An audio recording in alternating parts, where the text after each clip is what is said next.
They made me sleep outside during family vacation. Years later, I owned the resort they loved. The night air hit my wet cheeks the second I stepped out of the sliding patio door, and the latch clicked behind me like a final decision. I stood there barefoot on cold concrete, clutching a thin throw blanket that smelled like sunscreen and someone else's perfume, staring at the dark outline of the pool furniture. Inside, through the glass, I could see silhouettes moving. My aunt's arm gesturing, my stepmom's mouth still going, my little cousins already piled on the couch with their tablets glowing against their faces. Someone laughed. The TV volume rose. I knocked once, soft, because I didn't want to make it worse, and a second later my aunt's voice cut through the door like she was swatting a fly. "Hannah, stop. You're not coming back in. You'll wake everyone." My throat tightened so hard it felt like I'd swallowed a stone. "I don't have anywhere to sleep," I said, too loud, and I hated that I sounded like a kid begging. The answer came immediately, like she'd rehearsed it. "You can sleep on the lounger. Or in the car. You'll be fine." It was the family vacation that finally convinced me my place in their world was temporary, conditional, and easy to take away. I was 16, and my dad had married my stepmom, Lisa, 2 years earlier. Lisa came with her sister and her sister's family. My new cousins, who I was expected to love like I'd known them my whole life.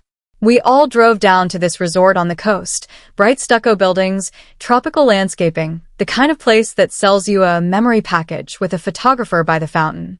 Everyone acted like this trip was a celebration, a fresh start, a blended family bonding thing. The first day was fine. Awkward, but fine. The second day, the little comments started. About how I took too long in the bathroom, how I ate too much at breakfast, how I always looked miserable. By the third night, it turned into logistics. The kids need the beds. We can't have Hannah taking up space. She's old enough to rough it. Like I was a spare bag they could leave in the hallway. I didn't sleep on the lounger. It was damp, and mosquitoes found me within minutes. I ended up in the car, curled sideways in the back seat with my knees jammed into the door and the blanket tucked under my chin. The windows fogged with my breathing. Every time I shifted, the upholstery squeaked, and I'd freeze, scared someone would come outside and accuse me of being dramatic. I stared at the faint red glow of the alarm clock on the dash and tried to count my breaths. I remember thinking, if I cry, I'll dehydrate. If I fall asleep, I'll wake up with bite marks. I remember hearing the muffled thump of footsteps inside and the burst of laughter when someone told a joke. I remember the way my phone screen lit my hands as I typed a text to my dad. "Can you please come out? I don't feel safe out here," and then deleted it before sending because I could already hear his sigh. I could already see his face, pinched with irritation. I could already hear him say, "Hannah, don't start." The next morning, I walked back in like nothing happened. That's what I learned to do. Hold your face still, swallow the humiliation, make yourself smaller so nobody accuses you of ruining the trip. My stepmom handed me a paper plate with scrambled eggs without looking at me. My aunt said, "See? You survived," like she'd proven a point. My dad avoided my eyes and asked if I wanted to go down to the beach with everyone. I wanted to scream. Instead I said, "Sure," and my voice sounded normal, which scared me more than if it had cracked. That night became a weird little family myth, one they told as a joke. Remember when Hannah slept in the car? My aunt would say at holidays, laughing, like it was a cute story about resilience. My stepmom would add, "It built character."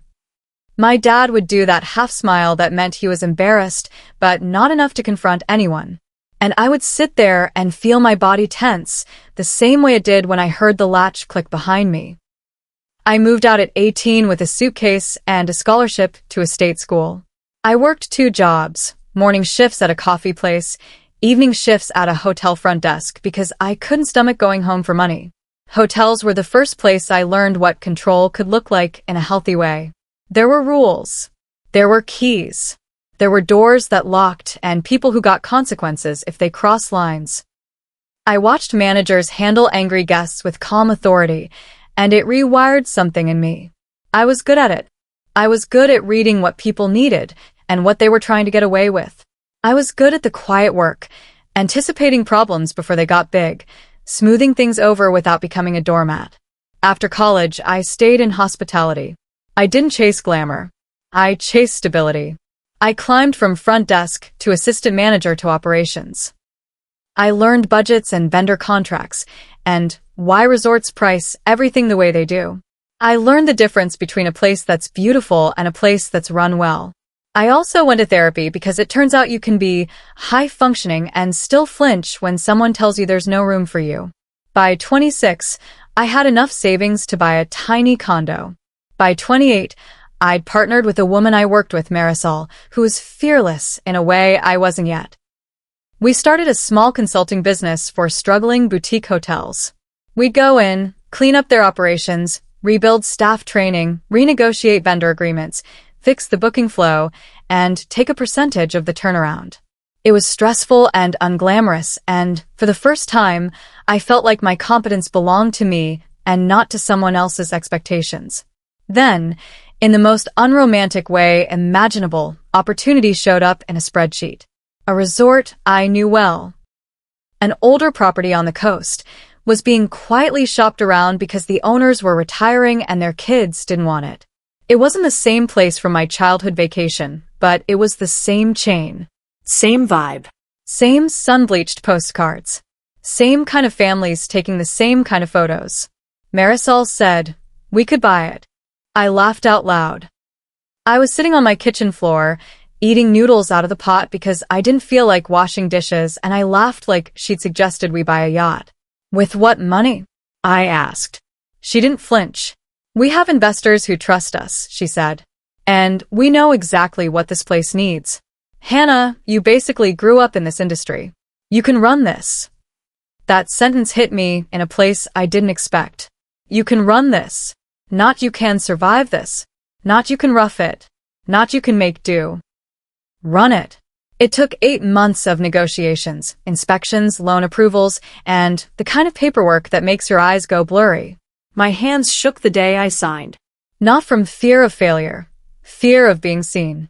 Fear of having something that couldn't be taken by a snide comment and a locked door. When we finally closed, Marisol and I stood in the lobby after hours. The lights dimmed, the scent of fresh paint still sharp, and she handed me a key card like it was ceremonial. "Co-owner," she said, smiling. I turned it over in my fingers and thought, absurdly, about 16-year-old me sitting in a car with fogged windows. I thought about how I'd stared at a locked door and believed it meant I didn't belong anywhere. 3 months after we reopened under new management, new staff training, new policies, upgraded rooms, better security, better everything, my stepmom called me. I hadn't spoken to her in almost a year. The sound of her voice still made my shoulders creep up toward my ears.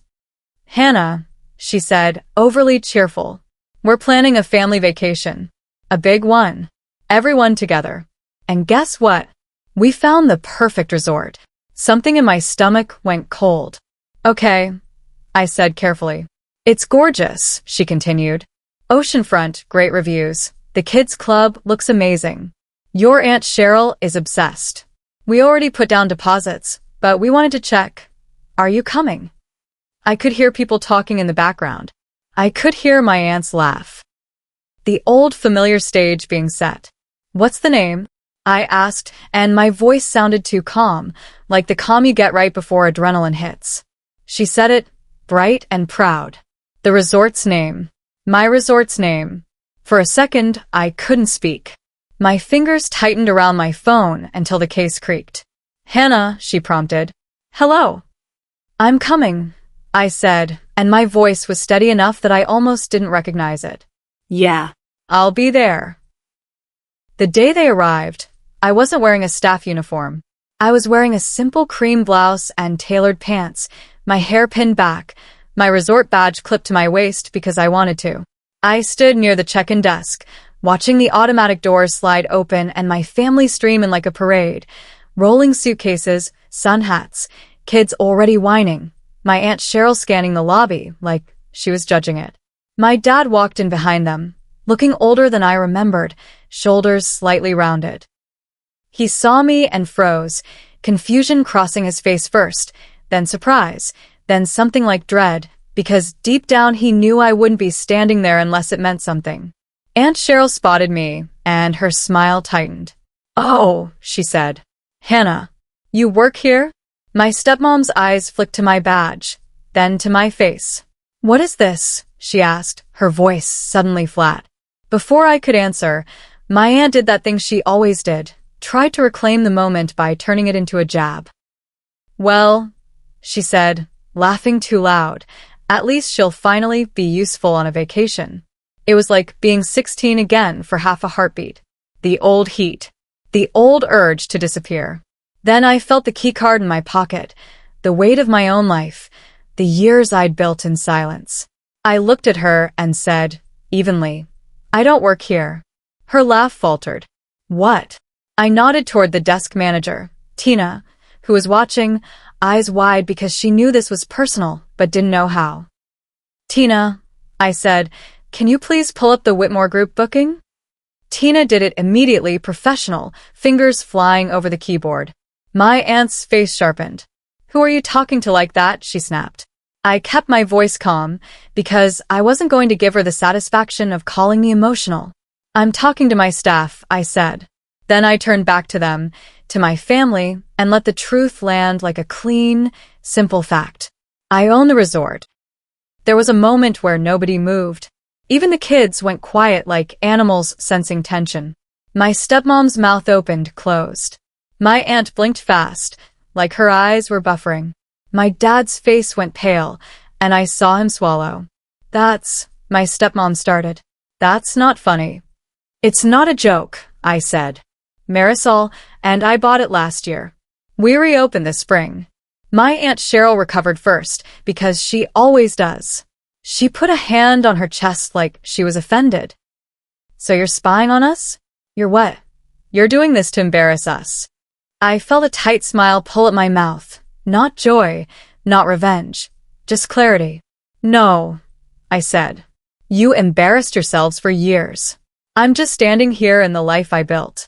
My stepmom's eyes narrowed as she looked around the lobby, like she was suddenly aware of every employee within earshot. "Well," she said, voice turning sharp, "since you own it, I assume we're getting a discount." There it was. The reflex. The entitlement. Like ownership was just another thing they could use. I didn't raise my voice. I didn't threaten. I just met her eyes and said, "No." My aunt made a strangled sound. "Excuse me? The booking is under the standard terms," I continued, calm and steady. "The deposit is non-refundable after the cutoff date you agreed to. If you'd like to cancel, Tina can walk you through it." My stepmom flushed. "You can't do that to family." I nodded once. Family is exactly why I can. My dad stepped forward then, finally, like he'd been holding himself back. "Hannah," he said softly, "can we talk?" I looked at him, really looked. The man who had watched a door close on me and stayed inside because it was easier. His eyes were wet in that way he hates. "We can talk," I said. "But not here. And not like it didn't happen." That week was tense. I'm not going to pretend it turned into some movie reconciliation. My aunt tried to act like she was the guest of honor anyway. My stepmom kept testing boundaries, late checkouts, extra towels, complaining about tiny things like she could remind herself she still had power somewhere. And every single time, my staff followed policy.